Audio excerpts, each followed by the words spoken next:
Welcome to Janet's Planet, where we're traveling at the speed of thought. I am so delighted to be sharing with all of you today. And I want to tell you just a little bit about myself before we get started. I am the president and founder of Janet's Planet. For the last 24 years, I have been sharing space and science with students around the globe. It is my happiest of places. And so if Mission Control will play a video, you'll see me blast off with Janet's Planet. So I ask you to hop in your rocket and let's go. Let's go to Janet's Planet, life in a far-out world. Let's go to Janet's Planet, she's an intergalactic girl. Janet's Planet, let's go. And pause, Mission Control. Now, here is what I want you to know. As we take this tour of the solar system, I am also a NASA Jet Propulsion Laboratory solar system ambassador. I want you to know this, that as we zoom through the solar system, I want you to think of this, that there are tiny atoms of gold in your brain. What? That's right. We would not be able to move or talk or walk around if there weren't tiny atoms of gold in our brains. So think of it like this. Your brain is still the best supercomputer ever built.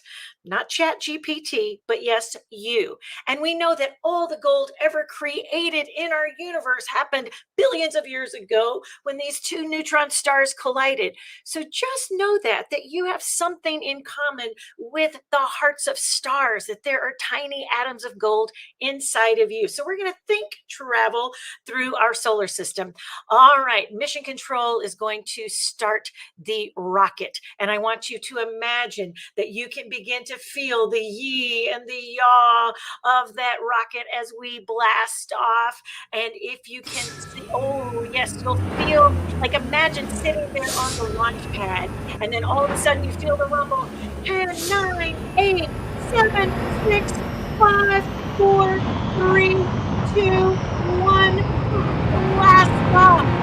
And within 8 minutes, 17,500 miles per hour. And we're going to start this tour with the star at the center of our solar system, the sun. It's a star like all the others in the night sky. It just happens to be much closer to us, 93 million miles. But you may go, oh, Janet, we're using kilometers, 143 million kilometers away. And get this, you can fit over 1 million Earths inside the sun. It takes 8 minutes for the light from the sun to reach us. And at its core, it is a toasty 27 million degrees Fahrenheit. And that is not our sound system messing up. It is actually the sampled sound of our sun. Listen to that. That is the vibrational sound of the star at the center of our solar system. Now, back in 2018, NASA sent the Parker Solar Probe to the sun, the first time that we've ever had the technology and the instrumentation that could withstand the heat and the radiation coming from the sun. Its mission to discover what is up with this solar wind. Exactly why is the sun's corona hotter than the actual surface? And exactly how does what happens on the sun affect weather throughout our solar system? We are in a time of solar maximum, going into the last year of this 11-year cycle. Every 11 years, the sun goes through these solar minimums and solar maximum. And really here in the United States, we had an amazing solar eclipse where we literally could see these beautiful loops of plasma during totality. It was magnificent. Now, of course, these right here are solar flares. They happen in huge magnetic regions on the sun when immense amounts of energy is suddenly released. NASA caught this picture of the sun smiling at us, and those darkest regions are basically the most active regions on the sun. That was taken almost a year ago. All right, but if we continue going, let's imagine this. You're answering from home. Put your great brains to work. The sun, the star at the center of our solar system, is A, 93 million miles away from Earth, or B, is a planet, or C, is going to go supernova one day. Let me hear you. Which one are you choosing? Which one is the correct answer? And if I said 143 million kilometers, that's exactly right. I know here in the States, we still use miles. Now, here is what we're going to do next. Pause that for me just a moment, Mission Control. And here's what I'm going to ask you to do. Remember, I told you you have tiny atoms of gold in your beautiful, amazing brains. Try this for me. Tap on the sides of your temples. Shake your heads just a bit and wake that brain up. Because here's what I want you to know. Your alive and awake brain can light up a light bulb. What?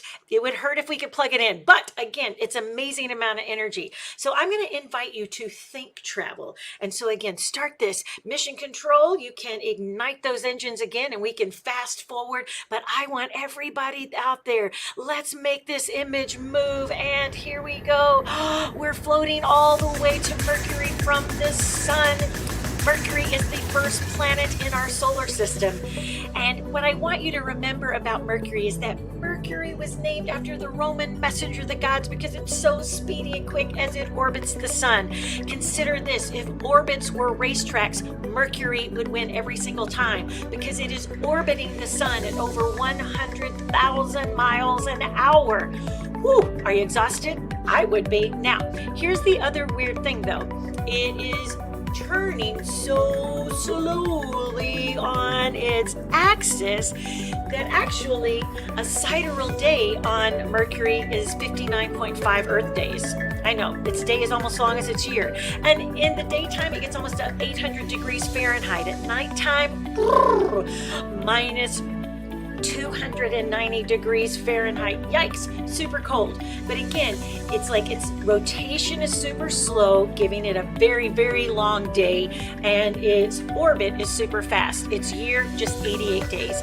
But the first time that we'd ever even seen Mercury was when Mariner 10 flew by back in the 1970s. We noticed that it was cratered, possibly some past volcanic life on it. And since then, we've sent other messenger. And then the European Space Agency now has a spacecraft headed there called Bepi Colombo. And you might go, but why do we care? And I would say because understanding the other planets in our solar system help us to better understand our place in the Goldilocks zone of our star. All right, so if you're answering questions out there, Mercury was named after A, the Roman god of war because it's hot on Mercury, B, the Roman messenger of the gods because it's so speedy and quick as it orbits the sun, or C, the Roman goddess of fortune. If you were listening, I know you know the right answer. What is the right answer? Shout it out if you know it. Point to it. Let me know you know it. That's right. The Roman messenger of the gods because it's so speedy and quick as it orbits the sun. Now, here's where we're going to pause, Mission Control. Maybe you learned or are learning the planets as something like, my very eager mother just served us nachos. Now, technically, your generation has 8 official planets. Back in my day, it was my very eager mother just served us 9 pizzas because we considered Pluto to be one of the major planets. I'm still a little upset that it is no longer considered a planet. But if we take those very first letters of each of those words, my very, V stands for Venus, and I'm going to need your help in us think traveling there because there is another 30 million miles or so from Mercury to get to Venus. Put your fingertips here and help me think travel. Come on, Mission Control. Let's put it into high gear and move that needle. We need to travel to this next planet. Oh, you guys are good. I see you moving the needle. Oh, and would you look at there? I know sometimes people shout out when they first see this and go, Mars.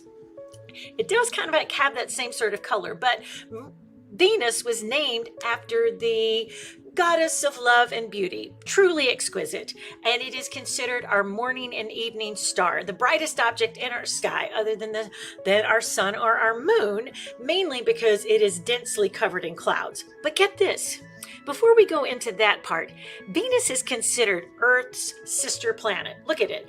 From the radius to the mass to the density to the gravity, it is super similar to Earth.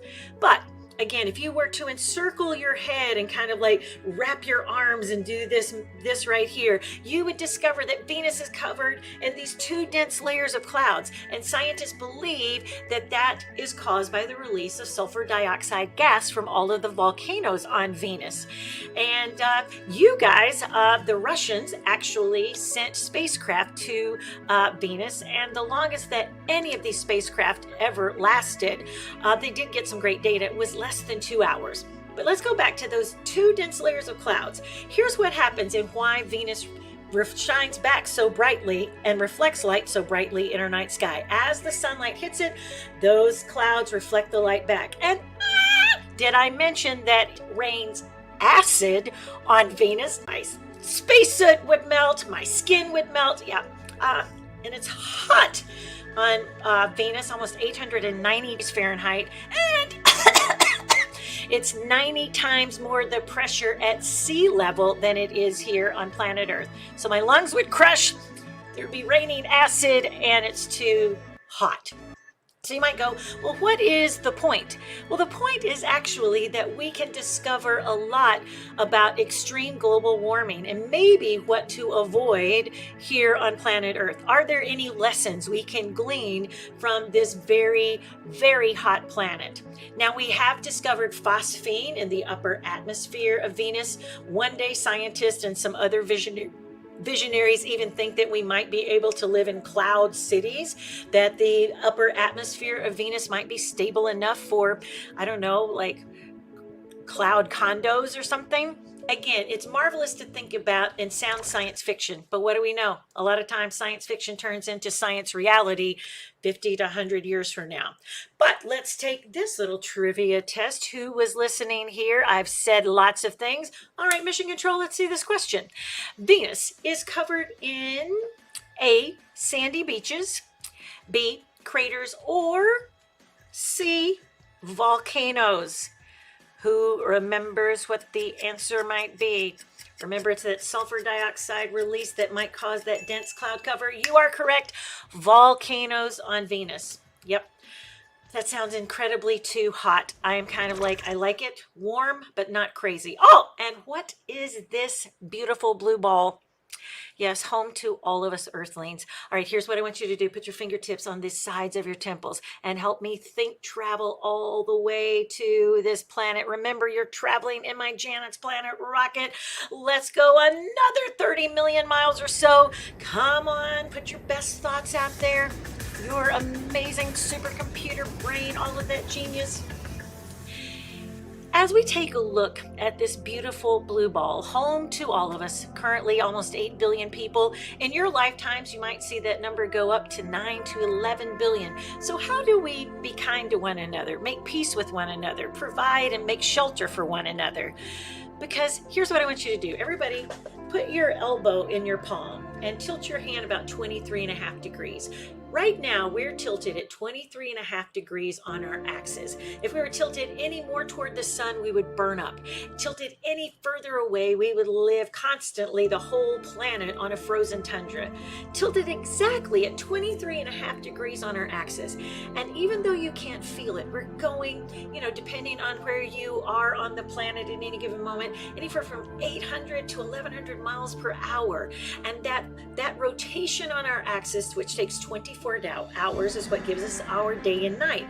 But as we're rotating on our axis, we're also orbiting the sun at over 67,000 miles an hour. It's like we're living on spaceship Earth. And so the invitation is that this beautiful, precious planet where we don't need a spacesuit to walk about and to experience all the beauty that is on this planet, is here and is ours. And so again, this marvelous, marvelous place is 70% water. Again, 80% of all life lives in our lakes, rivers, streams, and oceans. We have explored space more than we have explored our deepest oceans. And we're the only planet to have this kind of amazing, exquisite biodiversity, meaning there could be life out there. In fact, I hope there is Mars, because water is life. And if we find it in frozen form on the moon, we've got life support as well as a fuel source. We find it on Mars in frozen carbon dioxide. We can separate it out. We've got life. But here is where the good stuff is. This precious planet. Oh, that we could learn how to love and be at peace with one another. Protect this beautiful world that gives us so many options to enjoy for all creatures, great and small. Like I said, I do hope there is life out there beyond us, but it's so far away. Will we ever find out? So let's do all that we can to protect our planet. Now, many years ago, of course, we just celebrated Yuri's night, and then April 12th, and you guys had Yuri Gagarin go to space. I believe that this nation should commit itself to achieving the goal before this decade is out of landing a man on the moon and returning him safely to the earth. We choose to go to the moon in this decade and do the other thing. Not because they're easy, but because they're hard.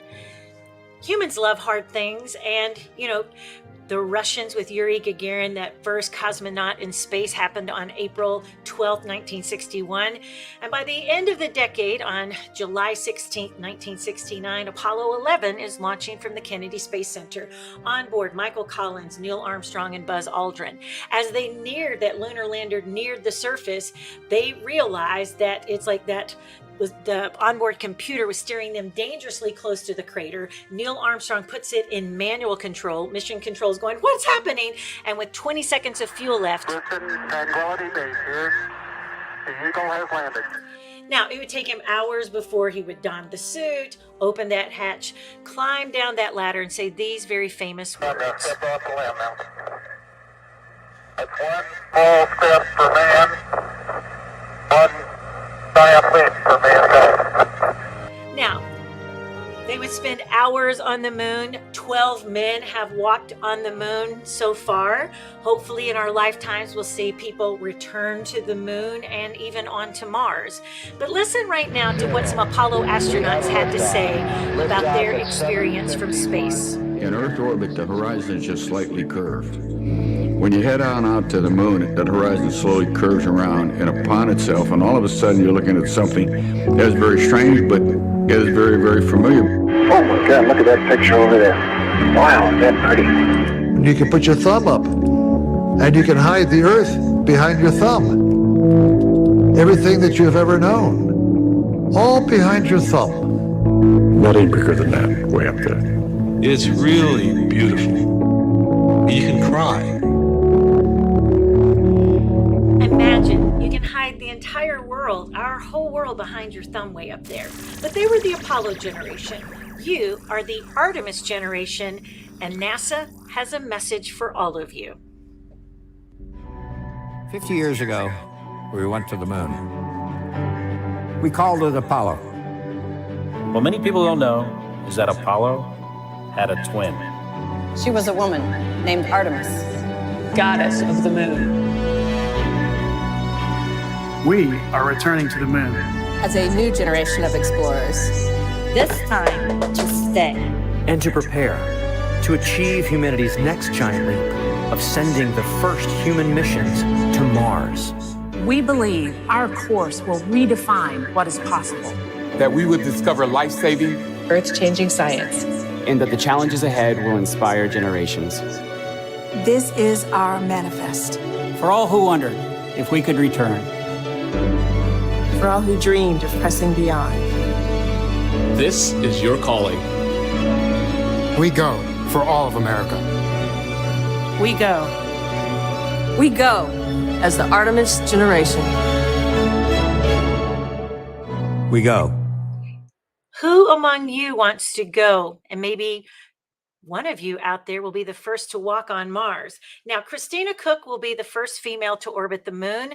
Victor Glover will be the first person of color to orbit the moon, no earlier than May 25. And if anybody out there loves Minecraft, you might want to play this game. And how we get there. And launching a new era of space exploration. We will need engineers and designers to build rockets. We will need scientists and artists to imagine new ways to live in space. We need you, the Artemis Generation. Get ready for liftoff. 10, 9, 8, 7, 6, 5, 4, 3, 2, 1. Liftoff.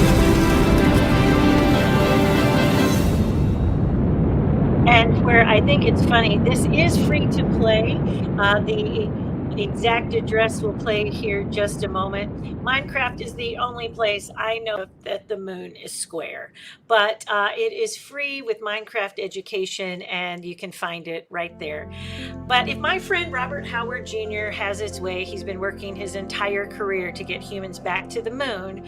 By the end of the decade, there will be humans on the moon. The first female, the first person of color, not only using the moon as a place to do research, but learning how to thrive.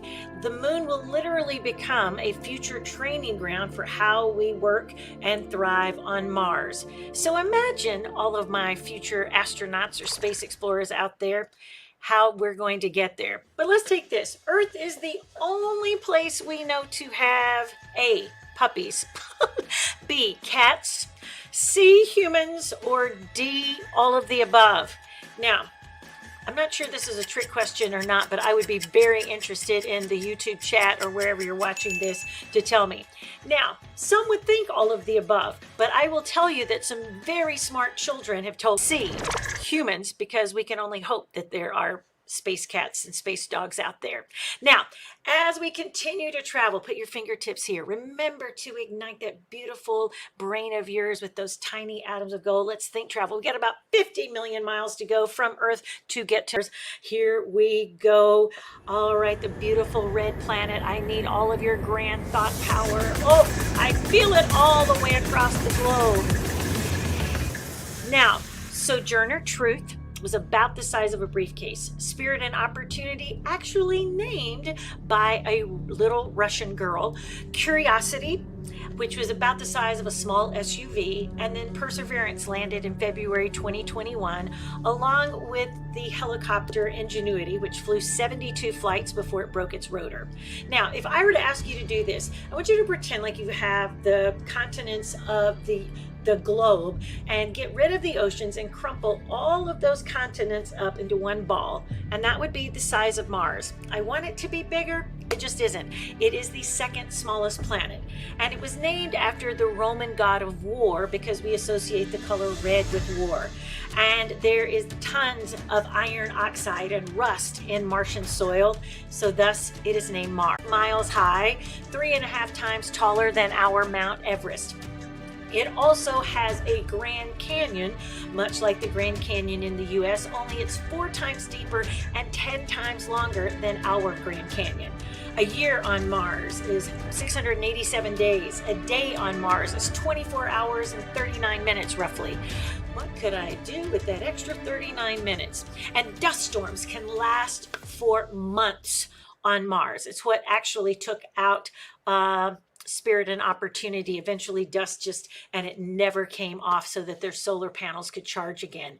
So really Mars is the only planet to be inhabited only by rovers. Now, when Perseverance landed back in February of 2021, it landed in a place called Jezero Crater.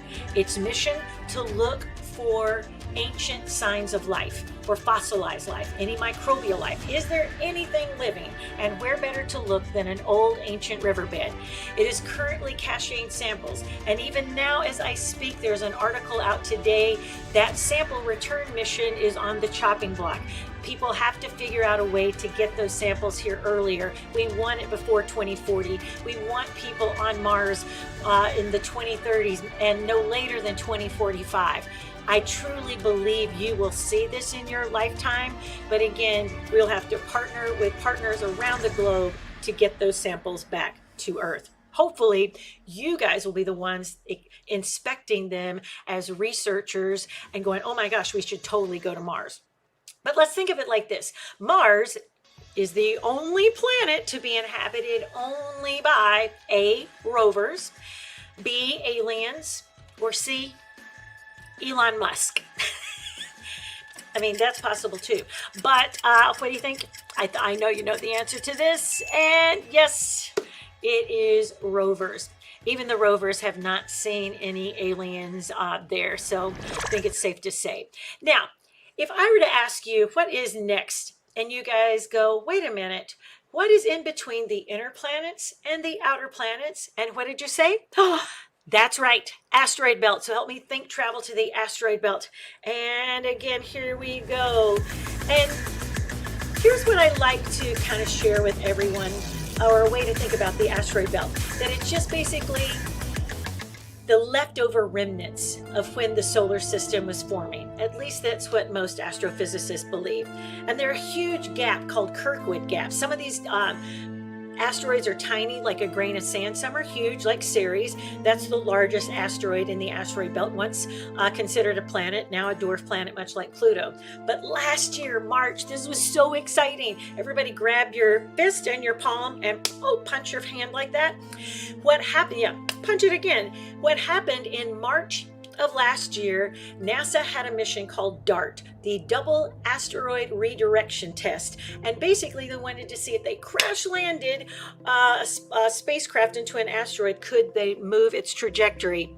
Lo and behold, they did by 18 degrees. So that's good news if anything ever starts heading towards us.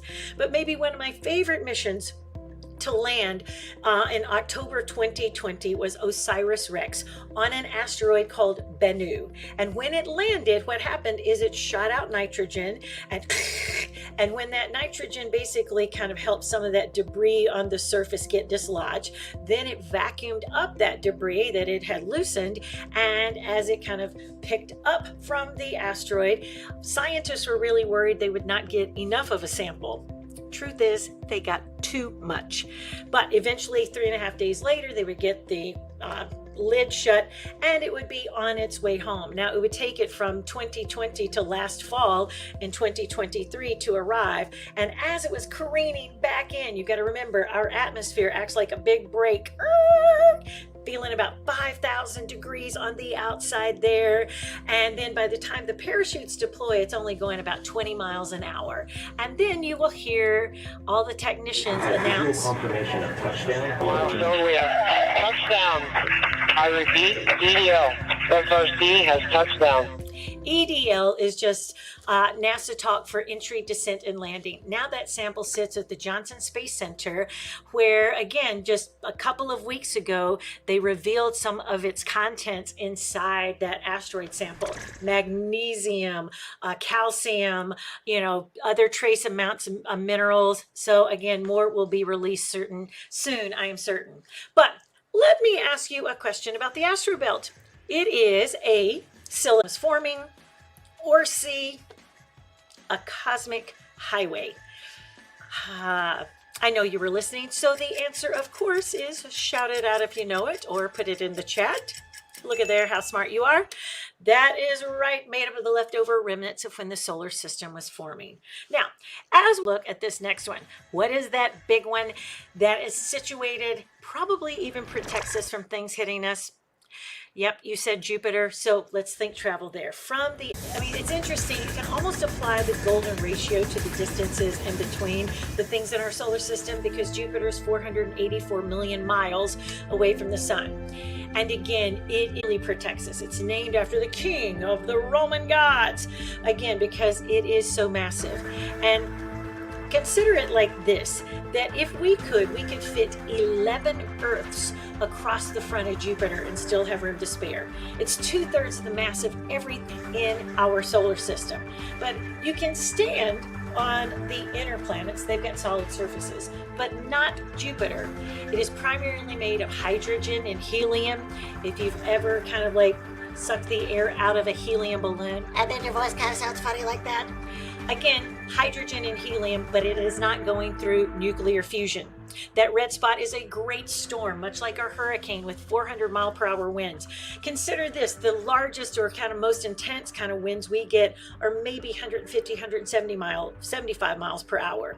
And what the Juno mission, if you're interested, you can go to, they've taken, there are crimson-colored clouds down deep within this storm. 27,000 miles long this thing is, and there's even a little red spot spot beginning to populate, which scientists believe is another storm that is beginning to emerge on Jupiter.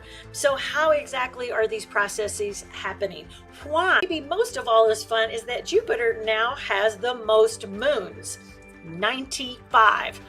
That would be interesting to look up and be able to count that many moons. Ganymede is, of course, the largest moon of Jupiter and the largest moon in our entire solar system. But Europa, they had just determined, could have enough oxygen for 1 million people. So maybe one day, if we're not living on Mars, we might be living on Europa. All right, here's a big question for you. Jupiter's great red spot is A, Jupiter's Wi-Fi signal. B, planet acme. That doesn't sound right. Or C, a storm much like a hurricane that's been going on for hundreds of years. This one I believe is obvious. And let me hear you shout it out. Oh, and type it in. Good work. Awesome. That's right, a storm. And again, in this sort of kind of like discovery of everything in our solar system, it is really amazing. Jupiter's position, where it is and how large it is, could literally protect us from comets, asteroids, and other things. So there's this beautiful kind of interconnectivity and exchange of beautiful kind of things that I just love that this is the way our universe works in this kind of simpatico and beautiful symphony as we continue to orbit around our star. This beautiful planet, my favorite. And before we proceed, mission control, we can go ahead and think travel there while I tell you the story. You can put your fingertips there and we will travel. The reason Saturn is my favorite is because of a teacher named Miss Ernestine Yarborough Jones, my 5th grade teacher, who really is the reason I love the solar system. And my first ever essay about the solar system was about Saturn when I was 10 years old. Now, what the Cassini spacecraft discovered, and it basically did beautiful loop-de-loops in between the ring systems. And again, something to know is that they're in this beautiful kind of like jewel of our solar system. There's from ring A to ring H, there are divisions called Cassini divisions. And when the Cassini spacecraft was diving in between things, they noticed this weird phenomena in the innermost ring, and it was kind of raining, and they called it ring rain. They're not sure if the rings were simply shearing off debris or if actually there was going through some kind of process with the carbon that it might be raining diamonds in that innermost ring. Again, something for us all to continue to discover and look at. Saturn is the 2nd largest planet. 10 Earths could fit across the front of it. Some of you may be soccer players. You can take basically a soccer ball and then a small kind of nickel, an American coin. Saturn would be the size of the soccer ball. The nickel would be the size of planet Earth. So you can see kind of like the grand difference there. Now, another planet made of hydrogen, helium, other bits of ammonia and other gases. But again, this system of rings. Now, all the outer planets have faint rings, but Saturn's are the most pronounced and beautiful, and most likely caused or made from remnants of old comets, moons, asteroids crashing into the planet. The gravity pulled them in as they disperse, and they're tiny to like as big as a mountain and half a mile across. And then Saturn's 87 moons actually shepherd those rings and keep them in orbit around the planet. That's kind of beautiful. It's like, again, those moons also have a purpose. 87 of them though. And maybe perhaps my very favorite fact about Saturn is that if you could build a bathtub large enough, Saturn would float in it because it is less dense than water, because it's a gas. But as one of the most beautiful things to look at in our sky, I have to say it is still one of my favorites. If you ever get a chance to take a look at it through a telescope, I super encourage you to do so. All right, mission control. Let's see what that answer is. I want to see in the chat. Oh, look at you guys are so super smart. I see some other answers here. Saturn has beautiful rings and they are made of... Let's see, where are you listening? Billions of particles of ice, dust, and rock. B, dirty snowballs. What? C, peanut butter. Oh, that would be delicious. All right, what is the answer here? Oh, over there, I've got somebody saying A. Oh, yeah. I think you're funny because you said C. Fantastic. But indeed, billions of particles of ice, dust, and rock. Now, yes, is anybody want to shout out the name for this one? The somewhat unfortunately named planet, but we're going to get to that. That's right. It is Uranus. So help me think travel. Again, going back to that golden ratio from Saturn to Uranus is almost 1 billion miles. All right. Think travel. I just like doing that, tapping on my temples, feeling like my brain is all alive and awake and engaged. Now, Uranus, if everybody goes like this, kind of tilt to your side, it is tilted at literally 99 degrees on its axis. Most other planets look like little spinning tops as they orbit the sun, but not Uranus. It's as if something slammed into it and it's sort of laying on its side, breakdancing as it goes around the sun. So I like to think of it kind of laying on its side, doing the coffee grinder, breakdancing as it orbits. But anyway, just a fun way to remember how it is inclined on its on its axis. But get this, it is 20 astronomical units. Again, do the math, and you can do that by kilometers, 143 million kilometers times 20, and you would get exactly how far Uranus is away from its star. But if you look at my counter, how many years might it take for Uranus to orbit the sun? And would you look at there? 84 years, almost an entire Earth lifetime. Now, it was discovered by Sir William Herschel, and he wanted to name the planet, George's star, after King George III. But along comes a German astronomer going, nope, the planet Saturn was named for Jupiter's dad, so the planet after Saturn has to be named for Saturn's dad, and Saturn's dad's name was Caelus. What? Well, nobody thought that was a good planet name either, so they hop over to the Greek mythology for ancient god of the heavens, Uranus. Say that with me, Uranus. And somehow it came to be Uranus over time. But how cool would it be to look up and go, oh, look at Saturn and Venus, and there's George. That would be awesome. But again, it is named Uranus. I am sure that King George III was quite disappointed we couldn't call it George either. But here is a point of note. Sir William Herschel was a great brother, an astronomer, and she is the first female to discover a comet. How about them apples? I know. So a great astronomer who wanted to name a planet George instead of Uranus. And so let's answer this question, shall we? About Uranus, Uranus, however you say it, was discovered by Sir William Herschel, and he wanted to name the planet A, Bluey. Have you seen that show? Quite cute. I love it. Ringo, or George's star.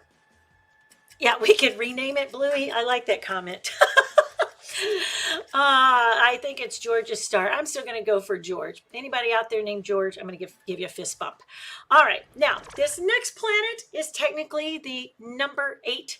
That's right. The 8th official planet. You can, we got another 1 billion miles to go, so you might as well enjoy the ride and tap your temples so we can get there. This one I love, Neptune. Now, we can't always tell a lot about it. Voyager 2 flew by it, but we really haven't studied it that in-depthly.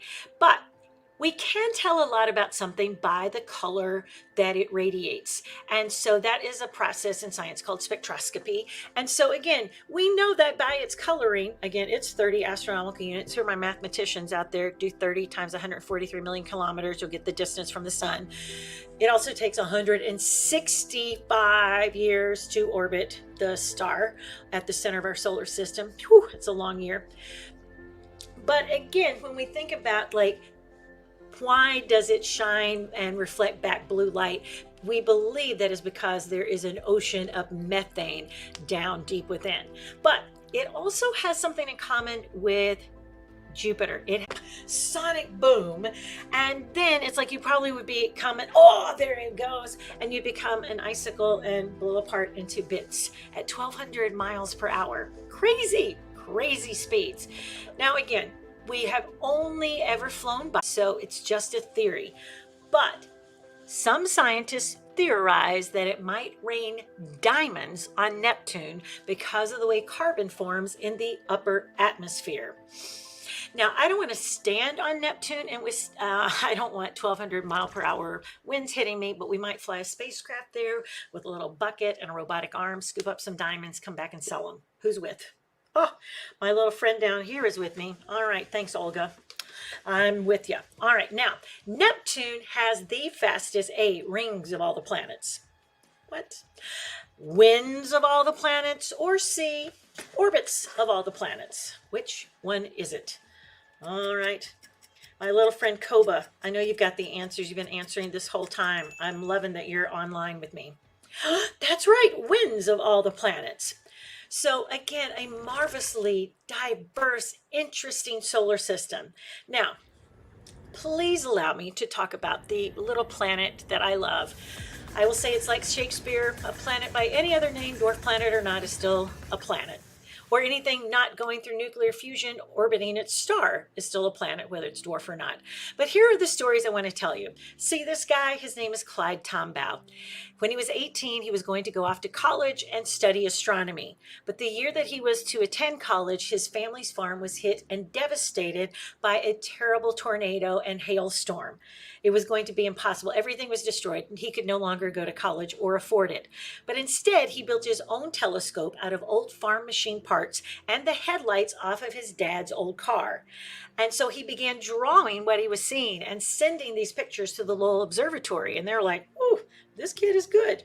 So with no college degree, night after night, he would look through something called a blink comparator, and after only 10 months on the job, observe something wobbly. Remember, stars are fixed points of light, planets wobble, and he discovers Pluto. No college education. And it was named by an 11-year-old girl named Venetia Burney Fair, whose papa worked for the Royal Astronomical Society. One morning at breakfast, she goes, Papa, I believe this newly discovered planet should be named after the god of the underworld because it's so far away and so difficult to see. So he goes off to his meeting where all the grown-ups, rock, rock, rock. Well, I don't know what we're going to name this planet. Grouse, grouse, grouse, grouse, grouse, grouse, grouse. And finally he goes, well, you know, my granddaughter believes that it should be named Pluto. And they were all like, sounds good to us. And that's how Pluto got its name, from an 11-year-old girl and discovered by a guy who had not completed his college education. So never think that you are too old or without enough education to have impact. If you are here breathing and alive, you are meant to make impact and to do good in this world. Now, many people disagree with this, but I'm going to go on record. The International Astronomical Union, in the same year that New Horizons took off to fly by Pluto, decided that after 76 years in our solar system, we need to decide what makes a planet a planet. So then they go, well, and I'm not sure this is how they sounded, but because I disagree with them, I'm going to go on record as like, we need to decide what makes a planet a planet. Well, first, let's see. Let's take another look at that list. Mission Control. A planet must be round. Well, Pluto's round. It has hydrostatic equilibrium. Okay, check. Number 2, a planet must orbit the sun. Pluto orbits the sun. It just happens to trade places with Neptune every 243, 246 years. But if you were 3.4 billion miles away from your star, your orbit might be a little bit wobbly too. Again, remember, it is not going through nuclear fusion and it is orbiting a star. Sounds like a planet. But number 3 is where it falls apart. They said a planet must have enough mass to dominate the path in its orbit. What does that mean? It has to be large enough to knock anything out of its way. But little bitty Pluto, imagine this is little Pluto, and this is a big celestial object in its way. I'm a little planet out here on the edge of the sun. It's like, dun, dun, dun. Here's a large celestial object in its way, and it's like, hi. It can't move it, so it has to go around. And so again, there are many things out there in Pluto's orbit, so it can't really dominate the path in its orbit. So that's basically the reason why Pluto is no longer considered a major planet, but simply a dwarf planet. And you know, if we think about it, it's not alone out there. It is, you know, again, you can I think what I like to think about is that there are other things out there in that neighborhood where Pluto is. We've got Eris and Makemake, and, you know, can you name them? Oh, did somebody? Oh, wait a minute. Oh, you know Quoa are good.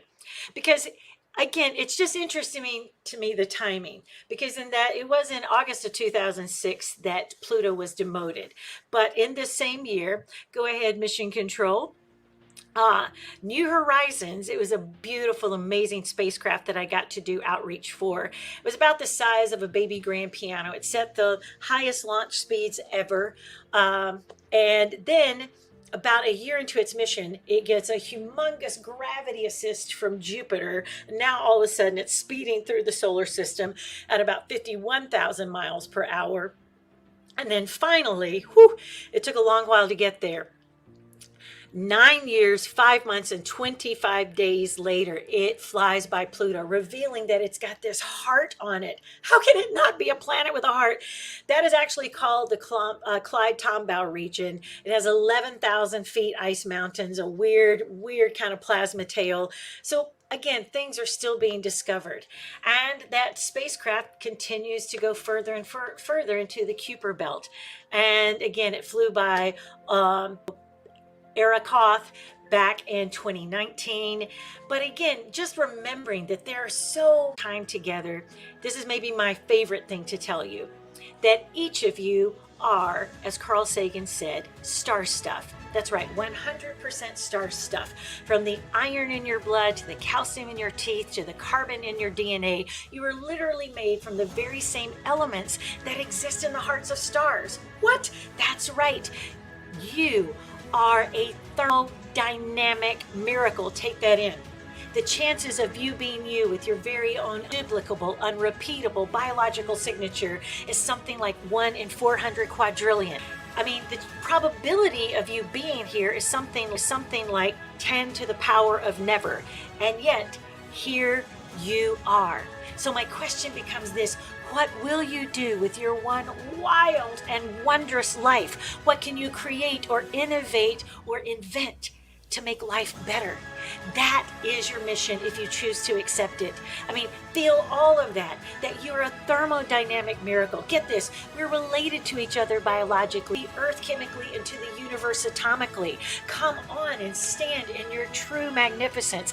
Let's make this planet and elsewhere available for all kinds of research and travel and exploration and innovation. You have the ability to make it grand. So shine forth brightly for all the solar system to see. And remember this, again, you are 100% star stuff. Say it with me. I am star stuff. I am star stuff. Yes, you are. So let your minds revolve around this thought. The universe is always expanding. Let your minds do the same. And that's the View Planet. Thank you guys so much for joining me. I hope you had fun. I hope you learned some things that maybe you didn't know before. I hope you were reminded about how truly grand you are. Truly, I believe you're the finest generation ever to exist, with all the power and mental ability to make this life better, grander, more peaceful, more equitable for all. And I can't wait to see all that you do. Let's see, I would love to stay for some questions. So let me see what you guys are sending me. Drop them in the chat.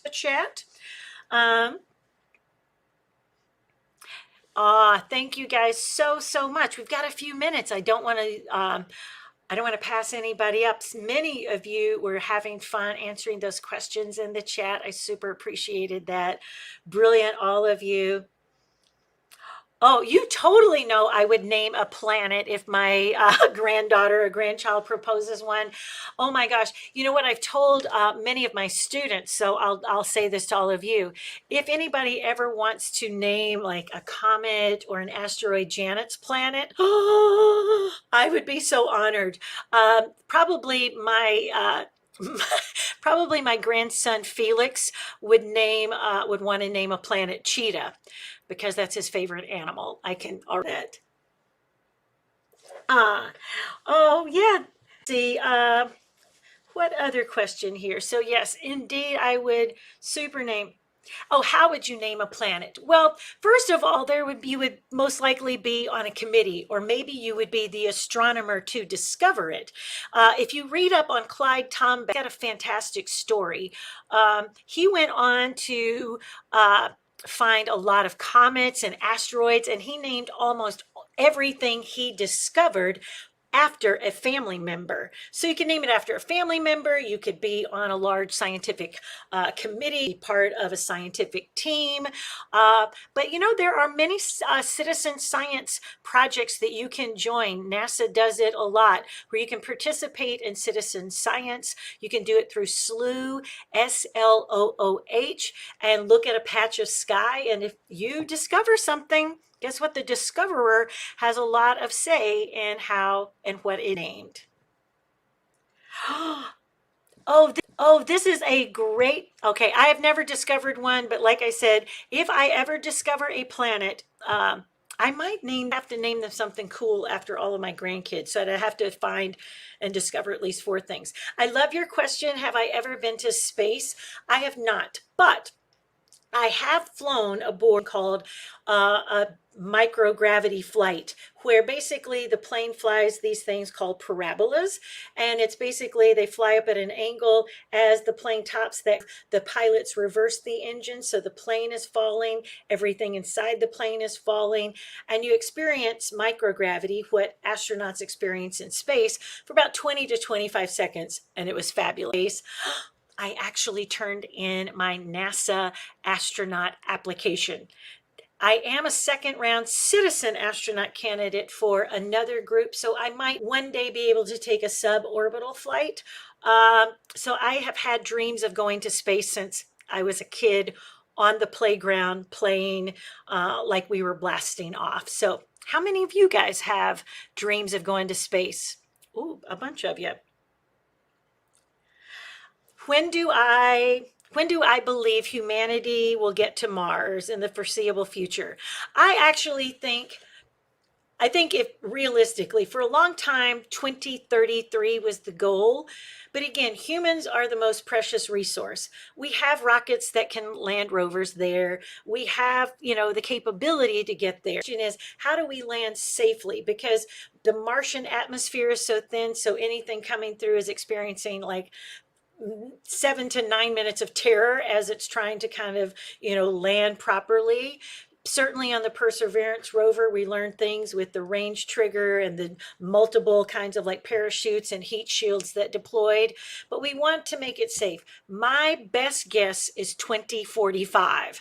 So that's what I'm aiming for. I would hope that it's sooner, but again, with some of these delays, and you can see, much like the James Webb Space Telescope, it was over budget, but look what it's giving us back and all that it's telling us about our amazing universe. So I'm hoping that countries will come together so that we can get to Mars sooner.